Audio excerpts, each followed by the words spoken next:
రాత్రిపూట శుభ్రత యాక్చువల్గా ఈ పాటించి. దేవతలందరూ కూడా రాత్రిపూట చాలా పవర్ఫుల్. మీకు లక్ష్మీదేవి ఉన్న చోట అందరూ ఏం పెడతారంటే ఏనుగులు పెట్టుకుంటారు. లక్ష్మీదేవితో పాటు ఐరావతం పుట్టింది కాబట్టి ఏనుగులు పెడతారు. కానీ లక్ష్మీదేవికి ఐరావతం తోటి పెద్ద సంబంధం లేదు. తోడబుట్టిన వాళ్ళు అంతే. శుక్రుడు కానీ వీళ్ళందరూ కూడా తోడబుట్టిన వాళ్ళు. లక్ష్మీదేవి వాహనం గుడ్లగూబ.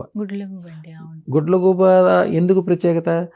గుడ్లగూబ చీకటిలో చూడగలదు.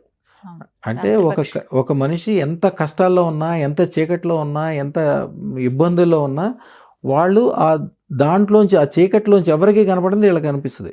పూర్తి వెలుగుతో చూడగలుగుతారు. చక్కటి మంత్రం తెలియజేశారు. అలాగే ఎలాంటి పరిహారం కూడా చెప్పారు. అవినేతిలో చక్కగా ఇవన్నీ చెప్పి ఇది మొత్తం ఈ 90 రోజుల్లో ఏదో ఒక రోజు మాత్రం పాటించాలండి. అవునమ్మా. లక్ష్మీ ఈ ప్రాప్తి కలగడానికి. కొన్ని నియమాలు కూడా మంచివమ్మా. యాక్చువల్గా ఈ శ్రావణ మాసంలో బాత్రూమ్ని జాగ్రత్తగా ఉంచుకోవాలి. బాత్రూమ్ శుభ్రంగా ఉంచుకోవాలి. ఎందుకంటే ఎప్పుడైనా ఆకస్మిక ధనం రావాల్సింది మీకు ఎక్కడి నుంచి వస్తుంటే రాహు ఇస్తాడు. రాహు బాత్రూంలో ఉంటాడు. బాహును చూసుకోవాలి.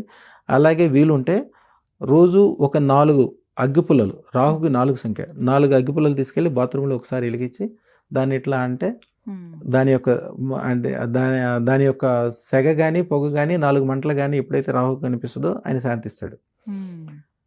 అలాగే ఇంకొక మంచి ఉపయోగం కూడా చేస్తారు. మంగళవారం పూట నిమ్మకాయలతోటి మంచిగా దీపం వెలిగించి, అది యాక్చువల్గా దుర్గాదేవి ఆలయంలో కానీ పోచమ్మ ఆలయంలో కానీ పెడతారు. కానీ అది బాత్రూంలో పెట్టగలిగితే అది ఇక కొంతకాలం పాటు మీరు ఆకస్మికమైన ధనం వచ్చేదానికి అడ్డం ఉండదు. మంగళవారం రోజు సమయం ఉంటుందండి దీనికి? జనరల్గా మార్నింగ్ చేస్తారు, లేకపోతే చీకటి పడ్డాక చేస్తారు.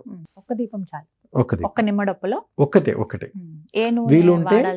వీలుంటే నువ్వుల నూనె లేకపోతే కొబ్బరి నూనె, ఈ 2 నూనెల్లో మీరు అత్తరు కూడా కలపగలిగితే చాలా బాగుంటది. అత్తరు కలిపింది 2 ఒత్తులు వేయాలండి. 2 ఒత్తులు వేసి దీపం వెలిగించాలి. ఇవి పరిహారాలు అఖండ ప్రాప్తికి ఈ శ్రావణ మాసంలో.